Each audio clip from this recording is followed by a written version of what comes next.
Fala, queridos, graça e paz. Amém?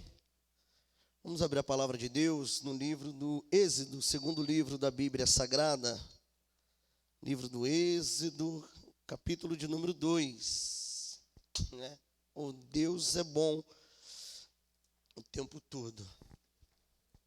Vamos contar uma história da Bíblia esta noite. Eu gosto de contar história. Todos encontraram o capítulo 2 do Êxodo. Está chiando um pouco. Tem outro microfone aqui, não?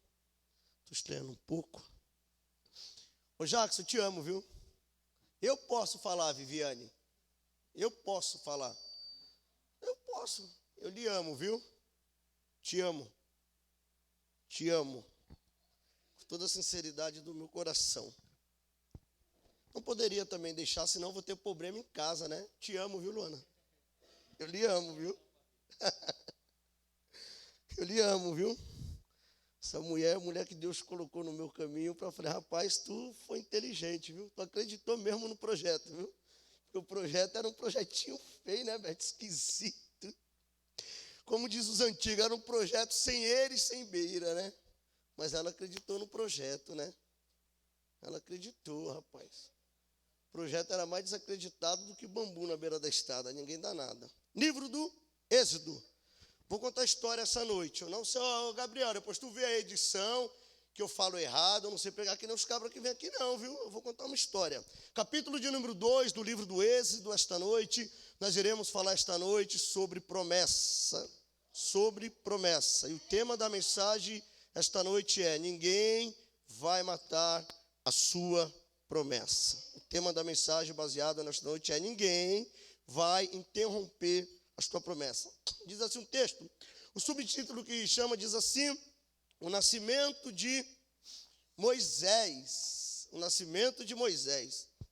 E foi-se um varão da casa de Levi e casou com uma filha de Levi. E a mulher concebeu e teve um filho. E vendo que era formoso, significa saudável, e vendo que era formoso, escondeu por 3 meses. E não podendo mais escondê-lo, tomou uma arca de junco e a betumou com betume e pés, pondo nela o menino, após os juncos à borda do rio. E não podendo, porém, mais escondê-lo, tomou uma arca de junco, a betumou com betume e pés, e pondo nela o menino, a pôs nos juncos à borda do rio. Glória a Deus. Pai, em nome de Jesus, eu lhe amo porque o Senhor é o meu Deus. Eu te dou graças, ó Deus, porque eu sou o menor desta casa, Pai. Mas a tua graça tem me alcançado. A tua graça tem me mantido de pé, Senhor. Eu não sou merecedor da tua graça, Deus. Eu não sou merecedor do sacrifício de Cristo na cruz.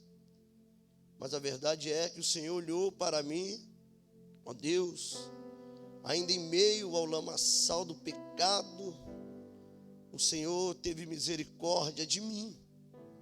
E foi a tua misericórdia que me alcançou. Foi a tua misericórdia que me permitiu estar aqui essa noite. Espírito Santo, meu amigo, Espírito Santo, meu companheiro, meu guia, me ajuda esta noite, Espírito Santo. Traga a revelação. Fala com a tua igreja. Fala com teus filhos que vieram aqui esta noite para ouvir a tua palavra, Deus. Pois assim como diz o Salmo de número 139, o Senhor é aquele que sonda e conhece o coração de cada um. O Senhor sabe a necessidade de cada um nessa noite de domingo fria, Deus. Deixar o seu lar para vir adorar o Senhor na beleza da tua santidade. Deus, em nome de Jesus, teu Filho, eu te agradeço, Deus, por esta oportunidade. Livro do Êxodo é um livro que relata a história do povo hebreu, do povo escolhido por Deus. O livro do Êxodo, os 15 primeiros capítulos, vai descrever, vai narrar a peregrinação do povo de Deus, o caminho que o povo vai percorrer sobre o deserto. O Êxodo trata muito a história de Israel, quando se divide em 3 sessões. A primeira sessão do livro do Êxodo fala a respeito do nascimento do filho da irmã Joquebede e da opressão do povo prometido. A segunda sessão do livro do Êxodo vai passar a relatar a peregrinação deste povo, do povo escolhido, do povo ao qual Deus o chamou. E a terceira sessão do livro do Êxodo vai relatar este mesmo povo que Deus o escolheu, que Deus o chamou, que Deus o tirou do Egito, este mesmo povo que agora vai se rebelar contra Deus, mas em sua infinita misericórdia, mais uma vez, Deus estenderá as suas mãos.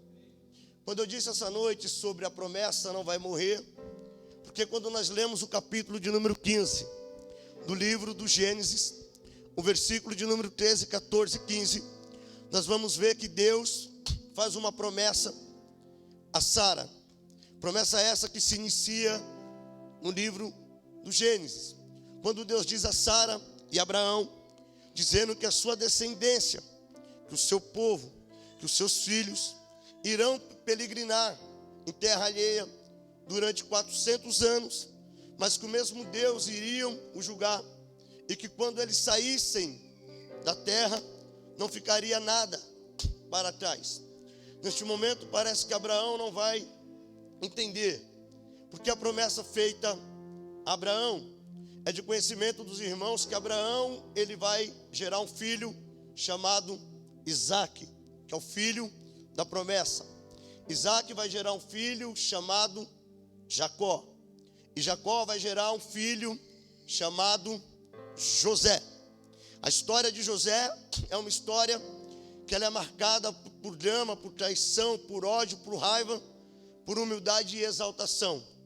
Nós sabemos que o filho de Jacó passou por todo este processo, é vendido agora como escravo chega ao Egito, vai servir agora a Potifar, chefe da guarda de Faraó, vai ser acusado de estupro, agora vai ser levado ao cárcere, lá no cárcere vai ser governador ali, vai governar, vai ser cabeça ali dentro daquele lugar. Faraó vai ter um sonho ao qual ninguém consegue interpretar. Lembra-se de José. José vai interpretar o sonho de Faraó, vai sentar agora sobre o trono do Egito, só não é maior do que Faraó na sua própria cama, domina o Egito, tem autoridade agora sobre o Egito. Durante este período, uma grande fome agora vai cercar as nações que estão ao redor do Egito, seus irmãos vão descer no Egito, vai ter toda aquela situação de seu irmão mais novo, Benjamim, ficar ali, vai acontecer aquela situação de que ele vai se revelar aos seus irmãos, e através de José, a sua família começa a habitar no Egito, na terra de Gozém, uma terra muito próspera, e eles chegam ali no Egito em um número de 70 pessoas, são os irmãos de José, juntamente com suas esposas, seus filhos. Porém, a Bíblia Sagrada vai dizer que este povo, ele começa a prosperar, começa a se multiplicar na terra de Gozém, uma terra boa, uma terra farta. Mas como que nada é eterno sobre esta terra, esta geração iria se findar, os dias desta geração, iria surgir uma nova geração. E a Bíblia Sagrada diz que se levanta agora sobre o Egito uma nova autoridade, um novo faraó, Segundo alguns, vai dizer que o nome deste faraó era Tutmedes II. E ele não se importa, não faz acaso, não releva em conta a história de José. O que ele começa a fazer é a observar. E observando, eles percebem que o povo hebreu, diferente deles, é diferente.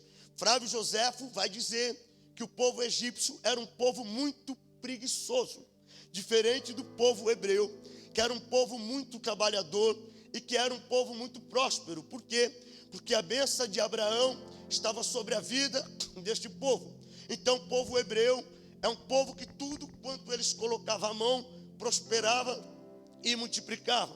Diferente do povo egípcio, o povo egípcio começa a observar, começa a olhar e a perceber que cada dia que passa o povo hebreu está crescendo, que o povo hebreu está se multiplicando, e um sentimento de inveja toma conta do povo egípcio. Eles olham para o povo hebreu e eles começam a dizer para si: este povo é diferente, este povo eles crescem, este povo eles multiplicam, tudo quanto eles colocam a mão, tudo quanto eles fazem dá certo. Que povo é esse? Parece que eu vejo alguém dizendo: é o Deus que serviu seu irmão José, é o Deus que trouxe José na vida desse povo que faz toda a diferença.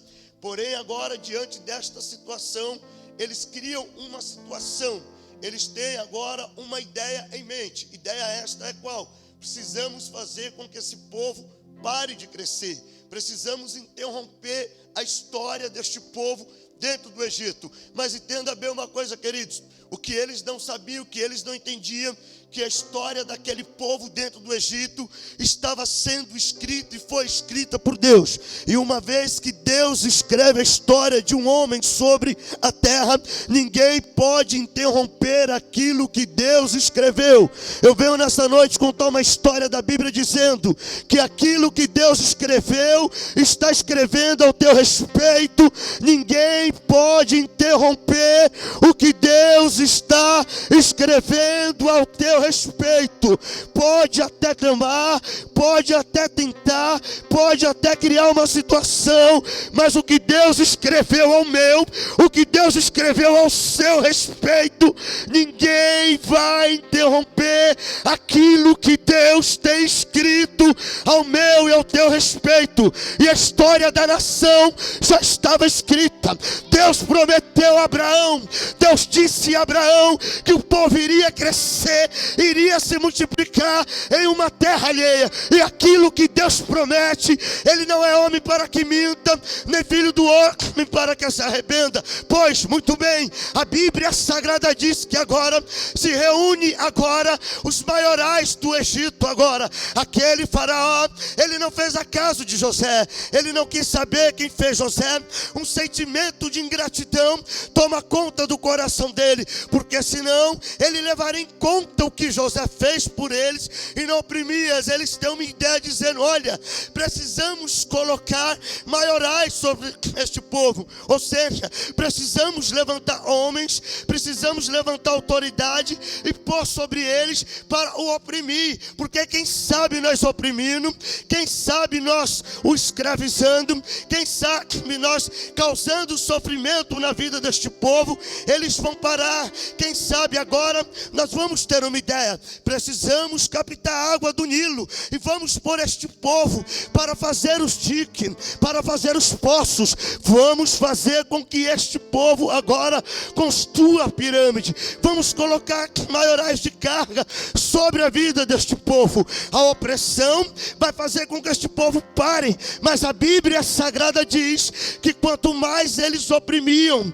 quanto mais eles perseguiam, quanto mais eles humilhavam, mais o povo crescia, mais o povo se multiplicava. Não adianta querer te humilhar achando que vai te parar, não adianta querer te aprisionar achando que vai te parar, porque quanto mais te humilham, mais Deus te faz crescer.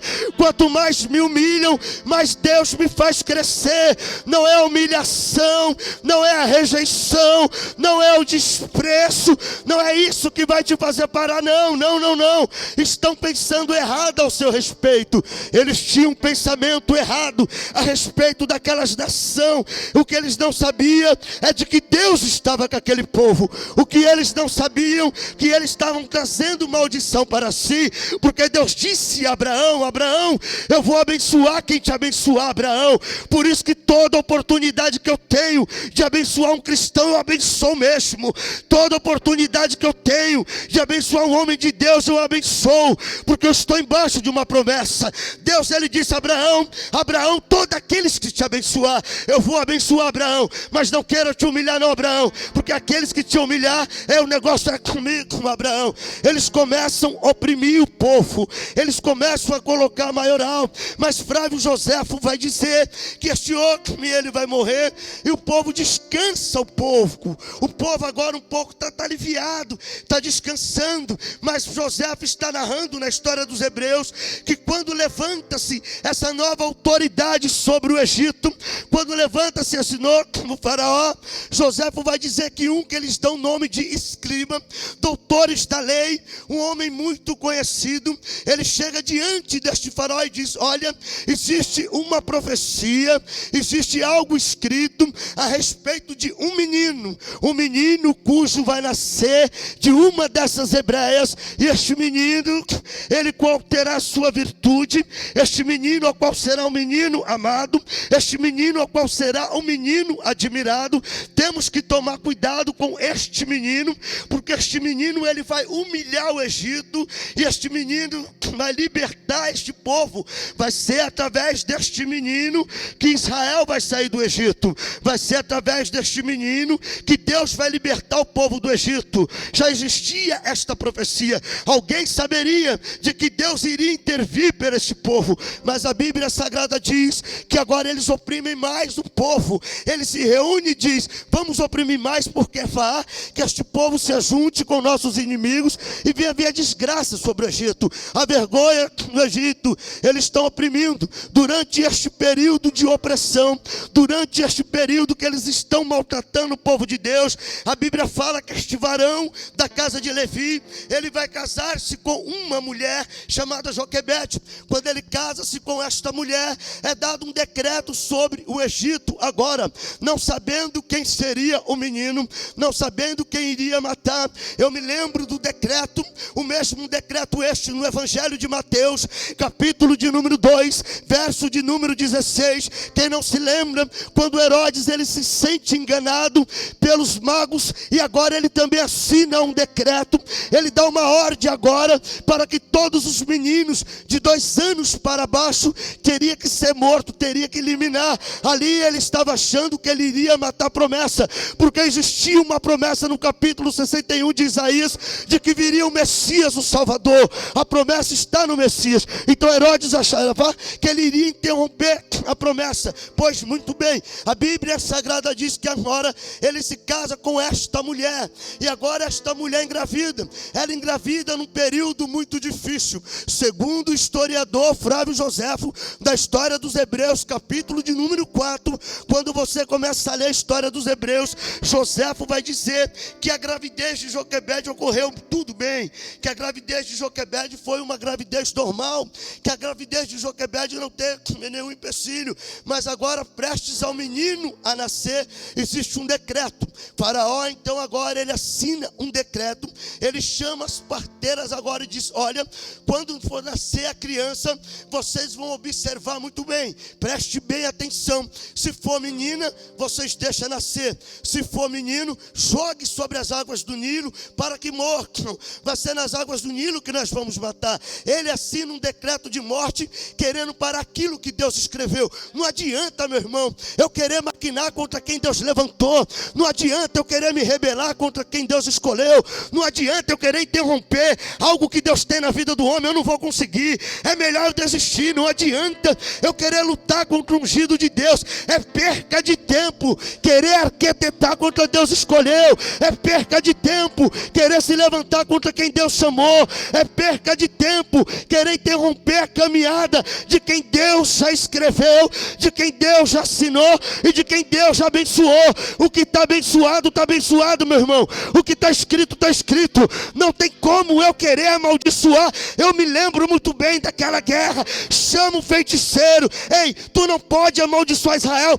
Contra Israel eu não posso. Por que tu não pode? Como eu vou amaldiçoar quem Deus escolheu? Quem eu vou amaldiçoar? Quem Deus abençoou? Como eu vou? Quem sou eu para querer interromper na vida de alguém que Deus levantou, que Deus chamou, que Deus escolheu? A Bíblia Sagrada diz que neste momento ele chama as parteiras e ele coloca assim ainda no edito: olha, aquele que esconder algum menino, aquele que passar por cima do decreto, não somente o menino, mas a sua família, a sua casa, todos os seus serão exterminados, serão mortos, vão ter que pagar. A Bíblia Sagrada não está dizendo, mas segundo diz Joséfo, que neste momento Arão, ele começa a orar a Deus, pedindo para Deus livrar, pedindo para Deus guardar. Meu irmão, eu aprendo dentro da história de Moisés, que não adianta você se levantar contra quem está de joelho no chão, não adianta se levantar com quem está nas madrugadas chorando,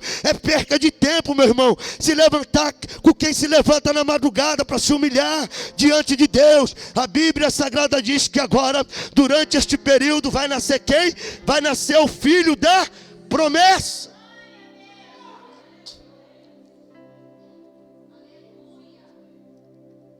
Faraó tentou impedir a promessa, mas a promessa nasceu.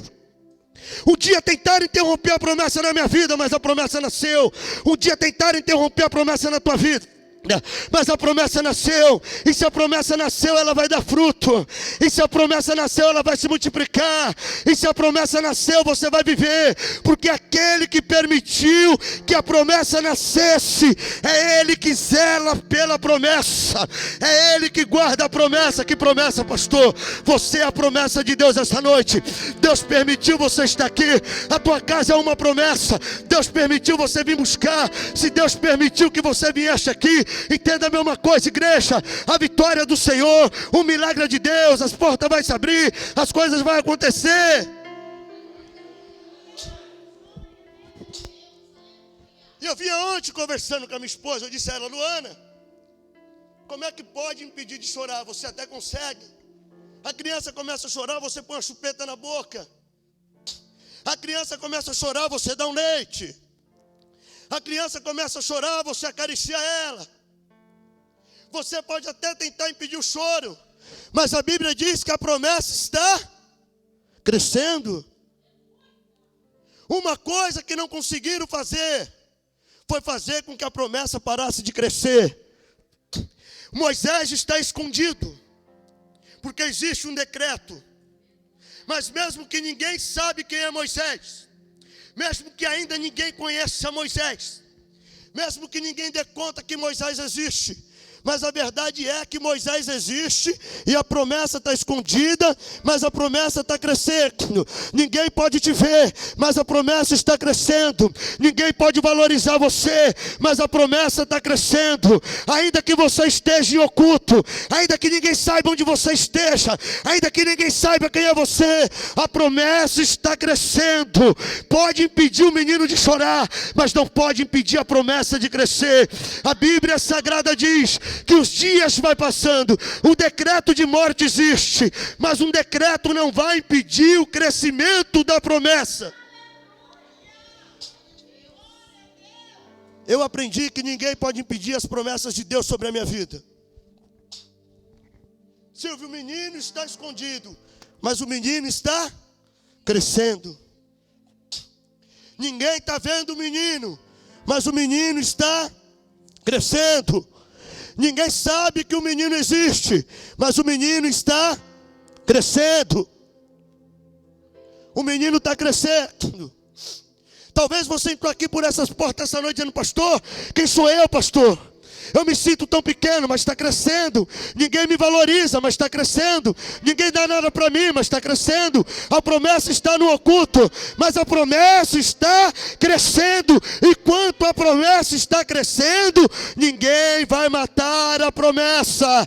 A promessa está crescendo, a promessa vai crescer. Deus vai revelar a promessa. E quando chegar o tempo da promessa ser revelada, a exaltação virá da parte de Deus. Porque quando Deus escolhe para exaltar, Deus exalta mesmo. Quando Deus escolhe para honrar, Deus honra mesmo. Deus não quer saber se tem faraó, Deus não quer saber se tem decreto. Quando Deus quer honrar a promessa, Deus manda praga. Quando Deus quer honrar a promessa, Deus mata primogênito. Quando Deus quer honrar a promessa, Deus transforma água em sangue. Quando Deus quer honrar a promessa, Deus mexe no cronograma da terra, mas Deus honra a promessa.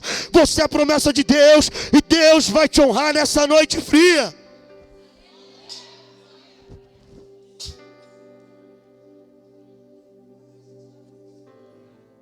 Joquebede, o menino está crescendo, o que nós vamos fazer? Aí o texto vai dizer assim: não pôr dedo, mas escondê-lo. Vai chegar uma hora que não tem como, é hora de Deus revelar a promessa. Mas toda a articulação estava feita aqui para quê? Para poder matar Por quê? Eles querem parar a promessa. Porque quem não tem a promessa, não aceita quem vive embaixo da promessa. Quem não tem a promessa, não aceita que quem tem viva a promessa. Lembra de Isaac? Isaac tem promessa. Isaac cava poço, eles estão entulhando poço. Eles entulham um, Isaac cava outro. Porque quem tem promessa é assim, meu irmão. Quem tem promessa cai aqui, levanta ali. Quem tem promessa chora aqui, sorri ali. Quem tem promessa está chorando hoje, está sorrindo amanhã. Quem tem promessa está desanimado hoje, está animado amanhã. Quem tem promessa é diferente, meu irmão. Quem tem promessa não vive se lamentando, não. Quem tem promessa é humilhado, mas no meio da humilhação ele diz: eu tenho promessa. Quem tem promessa, quando está sendo rejeitado, ele diz: eu estou sendo rejeitado, mas eu tenho promessa. Existiu uma promessa que está em oculto, e alguém está achando que articulando vai impedir a promessa. Talvez lá na empresa onde você trabalha, eles acham que se articular vai impedir o que Deus tem na tua vida. Talvez dentro do teu próprio ministério, tem alguém articulando, achando que vai fazer você parar. O que eles não entendem é o seguinte, meu irmão: o que Deus escreveu ao teu respeito. O apóstolo Paulo vai dizer assim: olha, eu estou certo de que aquele que começou a boa obra, ele é fiel para terminar a boa obra que ele tem sobre a tua vida. Queriam matar a promessa de Joquebede, mas se Samuel tivesse aqui, eu ia pedir para ele cantar. Eu não aguento mais ouvir ele em casa dizendo: ô Joquebede, Moisés não vai morrer. Eu posso ouvir o choro do bebê. Você pode ouvir o choro da tua promessa essa noite? Você pode ouvir o choro da tua promessa essa noite? A tua promessa não vai morrer. Olha para quem está do seu lado e diga: a tua promessa não vai morrer. A tua promessa não vai morrer. Se prepare, meu irmão, porque Deus vai exaltar a tua promessa no meio de onde não é para se exaltar.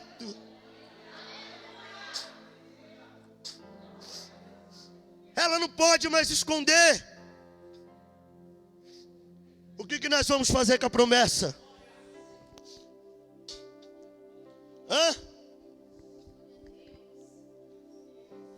Moisés não vai morrer. A promessa não vai morrer. Os sonhos não vão morrer. A promessa ali era um sonho, porque Israel sonhava em sair do Egito. Israel estava vivendo na escravidão. Israel estava vivendo sobre a opressão. O que Israel mais queria naqueles dias era ser liberto debaixo daquele jugo. Mas o que Israel não sabia, de que enquanto eles clamavam, Deus cuidava da promessa. Eu tenho uma palavra para a tua vida, você que é mãe essa noite. Enquanto você clama, Deus cuida da tua promessa na tua casa. Enquanto você clama aqui, Deus cuida da tua promessa lá fora. Enquanto você clama aqui, Deus cuida da promessa. Israel está, pastor, da onde você tirou isso? Capítulo 3 do Êxodo, versículo 6 diz assim: ouvi a opressão, ouvi o desespero, ouvi a dor, ouvi o choro, ouvi a lamentação do meu povo que está no Egito, e eu desci para livrar. Deus está dizendo esta noite: eu ouvi a tua aflição, eu ouvi o teu gemido, eu vi as lágrimas no teu rosto, atrás daquela pia, eu vi as lágrimas no teu rosto, naquela manhã, naquela cama ainda deitada, eu ouvi, eu desci, eu vou livrar, eu vou restaurar, eu vou mudar. Parece que eu vejo Deus dizendo: Arão, fica tranquilo, Arão, porque da promessa quem cuida sou eu. Fica tranquila, Joquebede, porque da promessa quem cuida sou eu. Eu já escrevi, eu já coloquei o percurso da promessa, e a promessa vai se cumprir.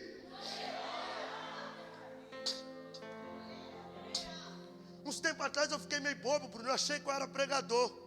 Falei, vou ser todo formal, meio bobão, fiquei meio bobo. Aí Deus falou: prega a simplicidade, que é a minha palavra, que as coisas vão começar a mudar. A promessa estava em quem? Da nossa libertação. Um dia nós estávamos como? Condenados. E qual era o objetivo de Satanás? Acabar com a promessa. E a promessa que iria nos libertar era quem? Era Jesus. Era o Galileu. Era o Nazareno. Ele quis acabar com a promessa. A promessa não vai morrer. Não precisa deixar a promessa no meio do caminho. Quando eu me lembro de promessa, eu me lembro da serva de Abraão. Eu não poderia falar sobre promessa sem me falar da escrava Agar. Quem não se lembra do menino Ismael? Quem não se lembra dela deixando o menino embaixo de um pé de árvore, dizendo: eu vou deixar aqui para mim não ver a promessa morrer.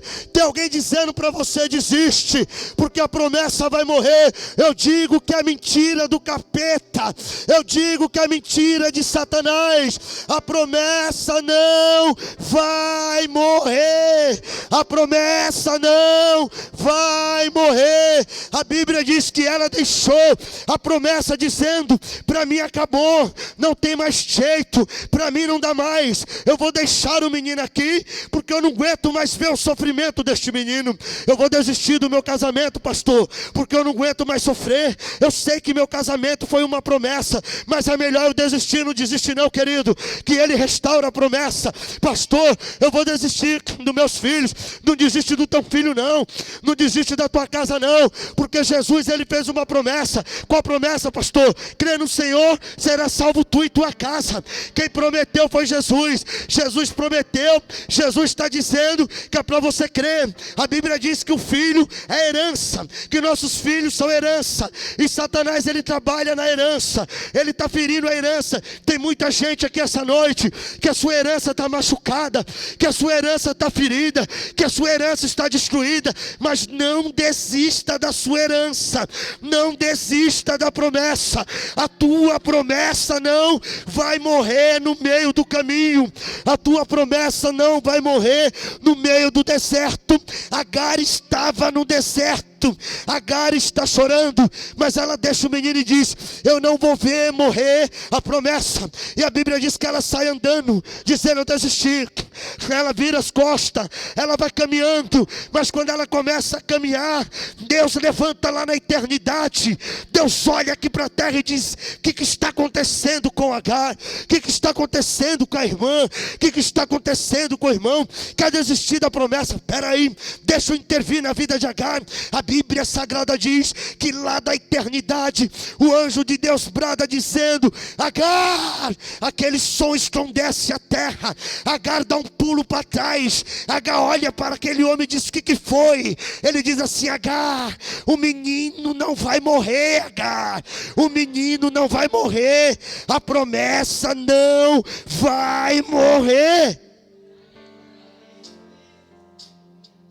Jesus, ele fez a promessa. A promessa está crescendo, não pode esconder. Só que Deus vai direcionar o percurso da promessa. Deus vai o quê? Direcionar o percurso da promessa.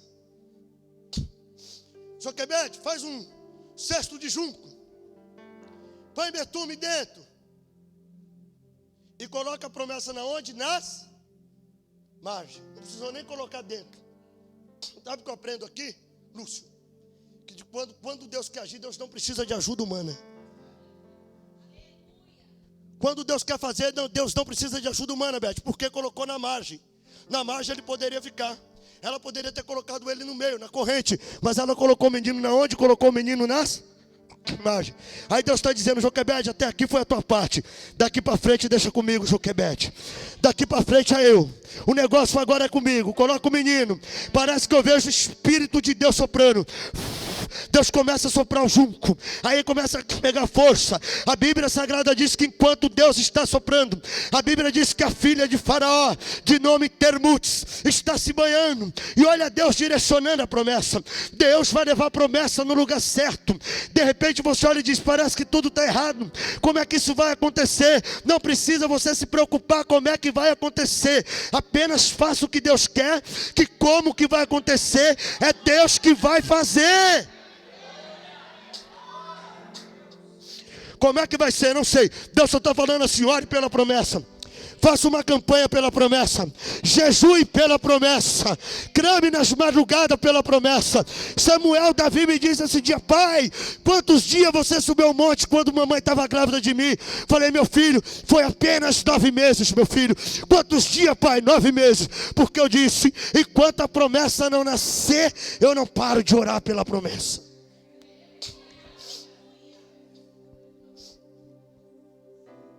Essa tarde o Espírito de Deus trouxe a minha memória sobre a promessa. Aí eu deixei Luana na mãe dela e disse: deixa eu ali no meio da mata um pouquinho. Aí eu fui lá, comecei a conversar sobre a promessa. Deus, ele diz a Joquebede: põe nas margens e deixa o resto comigo. Deus está dizendo o quê? Só se levanta na madrugada e deixa o resto comigo. Pare de amaldiçoar a promessa. Deus está dizendo: é um bêbado, não, é a promessa. Aquele é o meu filho que me dá trabalho. Muda o discurso, diz: aquele é o meu filho que Deus fez a promessa. Aquele é o emprego que eu não sou feliz. Começa a dizer: não, é o emprego que Deus fez a promessa.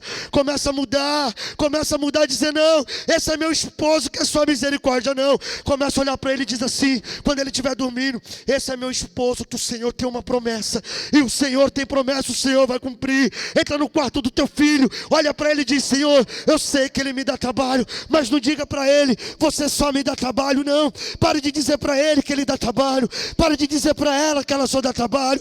Pare de dizer que ele é a ovelha negra da família. Pare de dizer que ele é o teu desgosto. Começa a dizer: é minha promessa. É a promessa que Deus permitiu. É a promessa que nasceu. E a promessa que nasceu não vai morrer. Pastor, mas a promessa está morta. Não, a promessa pode estar morta diante dos olhos humanos, diante do povo hebreu, diante do povo egípcio. Ninguém sabia que Joquebede tinha gerado. Por quê? Porque a promessa estava em oculto, mas no oculto, escondida. A promessa estava crescendo. Por que cresce no oculto? Porque Deus, ele enxerga o oculto. Deus, ele enxerga o escondido. E você, essa noite, alguém olha para você e diz assim: acabou o ministério da irmã, acabou o ministério do irmão, mas o que você está vivendo hoje é apenas um processo. Mas nesse processo que você se sente só, nesse processo que ninguém está te vendo, nesse processo que ninguém está te olhando, Deus está te fazendo crescer. Eu sou uma promessa. O menino cresce. A filha de Faraó está se banhando. E o Espírito de Deus está no controle daquela promessa. O Espírito de Deus está no controle da tua promessa. A tua promessa não vai morrer. Ninguém vai matar a tua promessa. Ninguém vai destruir a tua promessa. Não precisa abortar a tua promessa. Não é porque estão ameaçando a tua promessa que a tua promessa não vai se cumprir. Quanto mais ameaçarem a tua promessa, mais Deus vai exaltar a promessa. Quem que está se banhando? a filha de Faraó, de nome Termutes. Quando ela olha aquele cesto de junco, o Espírito de Deus não está na Bíblia. De repente algum teólogo vai assistir isso aí e vai questionar. Não estou preocupado com você, mas é a minha imaginação. O Espírito de Deus coloca o temor no coração daquela mulher e diga: abra o cesto. Mas é um cesto comum não, ali dentro tem a promessa. Abra o cesto. Abra o cesto. Abra o cesto. Quando ela abre o cesto, ela se depara com quem? Com a promessa. Ela se depara com quem? Com a promessa. Na cabeça dela não é apenas mais um menino. Para a sociedade o seu filho é apenas mais um, mas para Deus é a promessa que Deus lhe entregou. Para as pessoas que estão lá fora, estão vendo o trabalho que teu filho dá, é apenas mais um que nasceu para sofrer. Ou talvez até você mesmo olha para dentro de si e diga assim: eu sou apenas mais um que nasci para sofrer. Não, você não é mais um que nasceu para sofrer. Você é a promessa. Ela se encanta com a beleza do menino. A Bíblia diz que ela se moveu de compaixão. Ela fez o quê? Moveu-se de compaixão. Aldeia de Naim, aldeia da consolação. Jesus está subindo com uma multidão. E o outro lado vem descendo uma pobre viúva que acabará de perder o seu marido e agora perdeu o seu filho. Perdeu o quê? A promessa. O que estava sendo carregado para o cemitério era o quê? Era a promessa. Ela achava que ela iria enterrar a promessa, mas o que ela não sabia, que iria alguém cruzar o caminho dela, um homem simples, marcado pelo sol do deserto. O que ela não sabia, não sei se foi manhã, não sei se foi tarde, mas o que ela não sabia é que Jesus iria cruzar o caminho dela. E a Bíblia diz que Jesus disse: parai! E a Bíblia diz que Jesus vai ter o quê? Jesus moveu-se de íntima compaixão. Jesus, Ele se compadece de mim, de você essa noite, meu irmão. Jesus, Ele se compadece do teu filho. Jesus, Ele se compadece do teu esposo. Jesus, Ele se compadece da tua família. A tua família não é a família negra da sociedade, não, não, não, não. A tua família não é a família que nasceu sem sorte, não. O que a tua família hoje está vivendo é um processo, e esse processo vai passar. O que a tua família está vivendo é uma fase. Essa fase não vai durar para sempre, porque Jesus, Ele se move de íntima compaixão. Ela fez o quê? Se moveu de íntima compaixão dele. E ela diz assim: dos meninos, este é um dos hebreus. Não é um menino qualquer. Porque quando ela diz isso aí, eu não sei interpretar. Mas sei lá, talvez na minha cabeça ela já tinha se deparado com outros meninos. Porque ela está dizendo: esse menino é diferente. Esse menino tem um brilho diferente. Este menino tem um semblante diferente. Por quê? Porque a promessa é diferente. A promessa é perseguida mesmo. A promessa é rejeitada mesmo. A promessa é abandonada muitas das vezes. Mas se tem uma coisa que a promessa não é esquecida. Porque aquele que fez a promessa, ele não se esquece da promessa.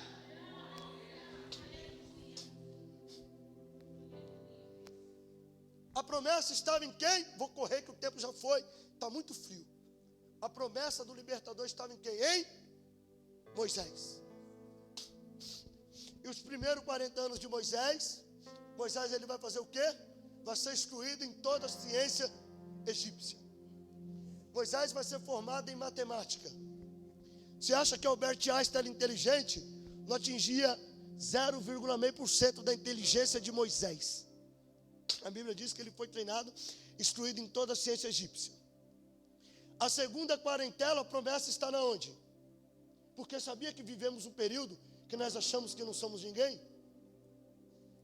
Quem aqui já viveu esses dias e acha que não é ninguém? Com 40 anos, Moisés achou que era alguém.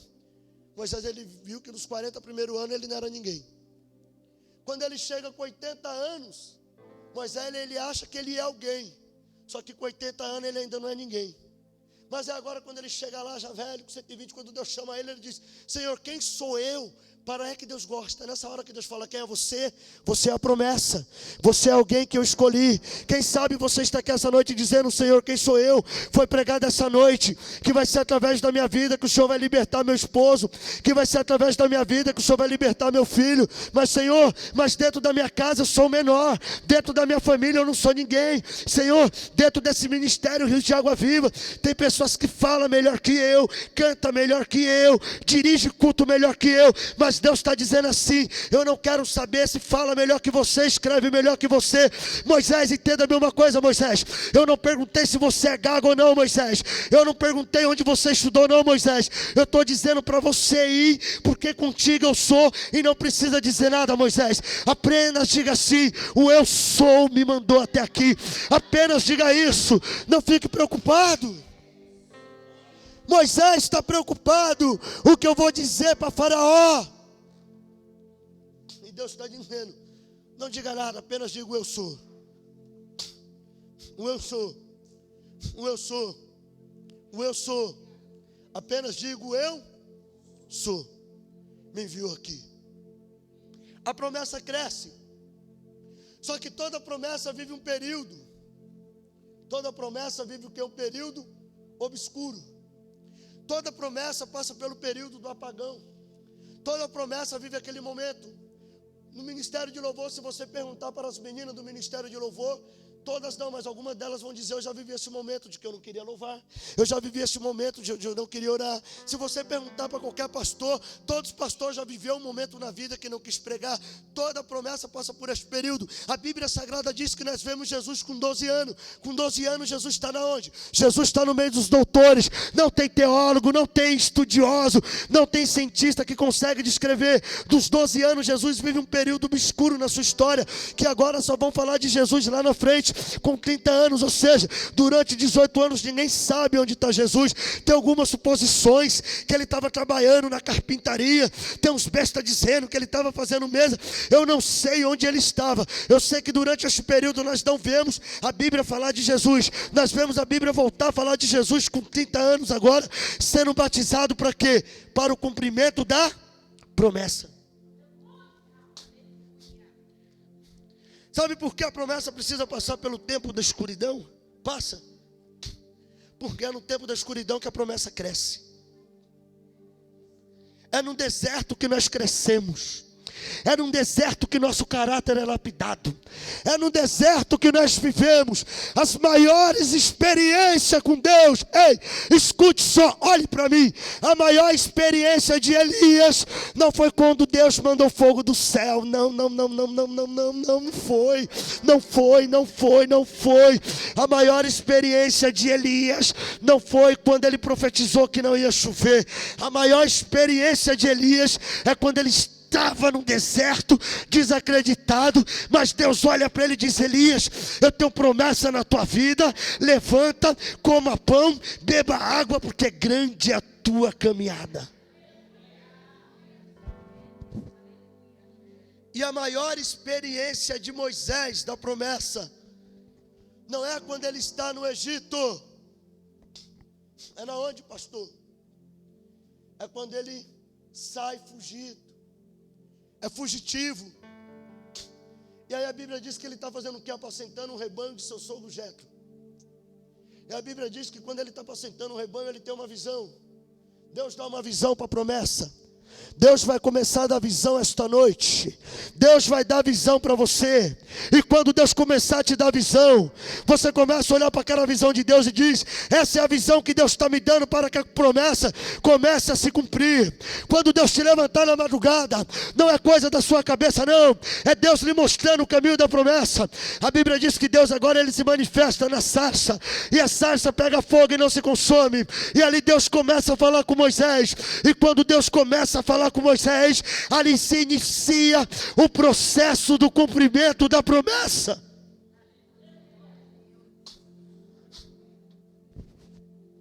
Mas o diabo queria parar a promessa.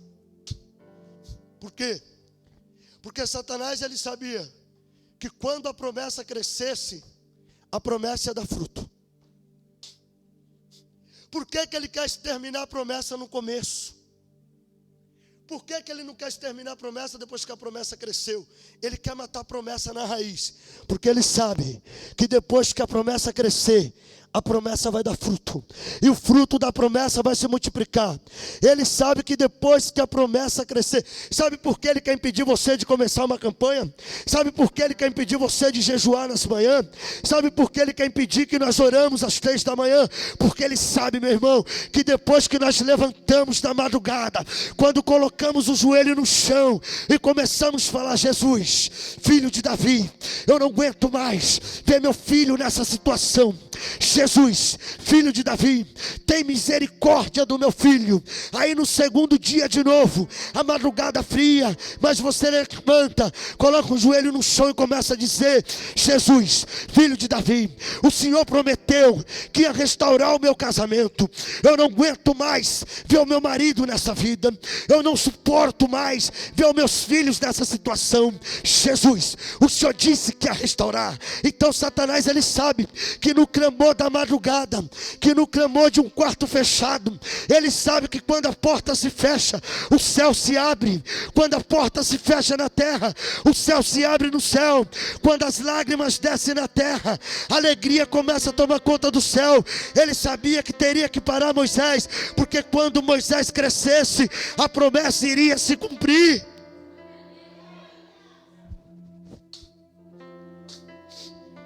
Satanás, ele sabia. O plano dele era exterminar Jesus. O plano dele era acabar com Jesus. Mas quem guardava Jesus era o próprio Deus. José, pega o menino e vai para o Egito. Vai para o Egito. Sabe qual é o nosso problema às vezes? Nós questionamos as promessas. Eu vou fazer o que no Egito? Vá para o Egito. Fique lá até eu ordenar.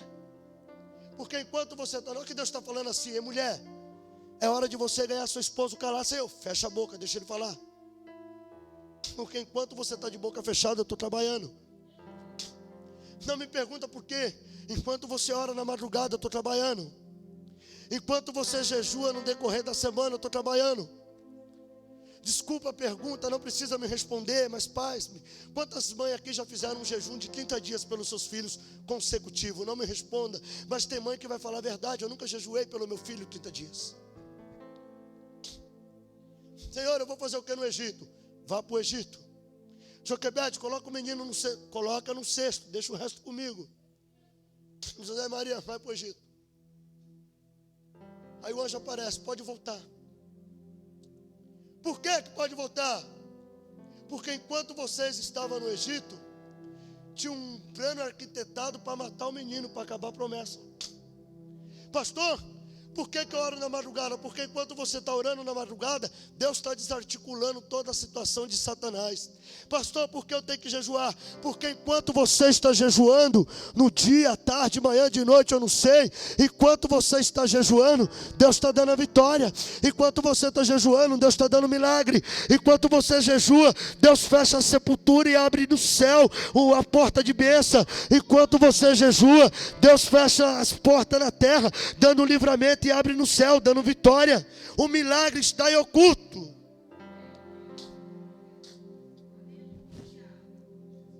Querem matar a promessa.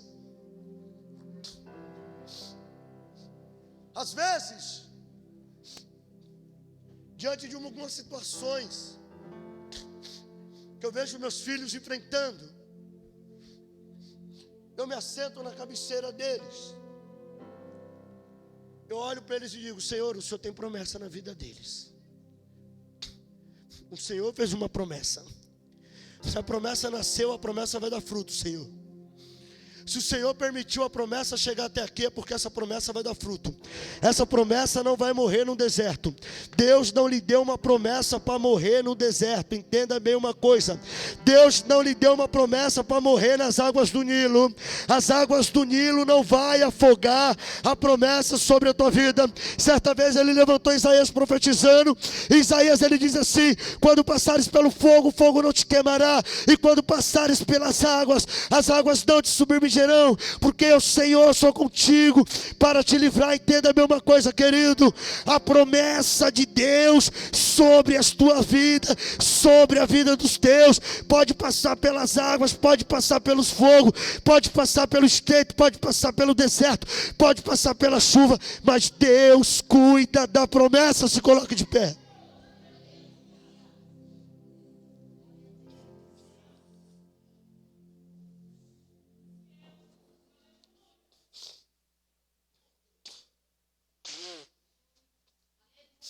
A promessa estava escondida, mas a promessa estava crescendo, não podendo mais o esconder. Sabe por que não pode esconder, meu irmão? Porque Deus está fazendo a promessa crescer. Ninguém vai impedir o crescimento da tua promessa, porque o crescimento da tua promessa não está feita sobre a vontade de um homem, não. O crescimento da tua promessa não depende da vontade humana. O crescimento da tua promessa está voltado à vontade divina. E a vontade divina é que a tua promessa cresça e dê fruto.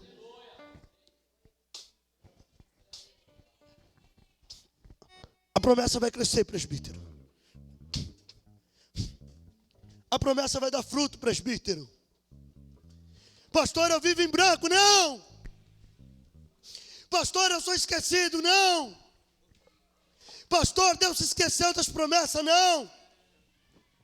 Você pode estar vivendo um período, uma fase, pode estar enfrentando um inverno espiritual, mas até mesmo na fase ruim, o inverno espiritual ele passa. O inverno não é para sempre. Uma fase ruim não dura para sempre. Desperta, querida, mim, vem. Ouve-se o cântico das proles. As flores aparecem no campo. E o tempo de cantar chegou. O que Salomão está dizendo? O inverno passou. O inverno é uma estação fria. O inverno espiritual não dá vontade de orar. No inverno espiritual não dá vontade de jejuar. No inverno espiritual não dá vontade de pregar. Mas Salomão está dizendo que depois que o inverno passa, chega um tempo de cantar.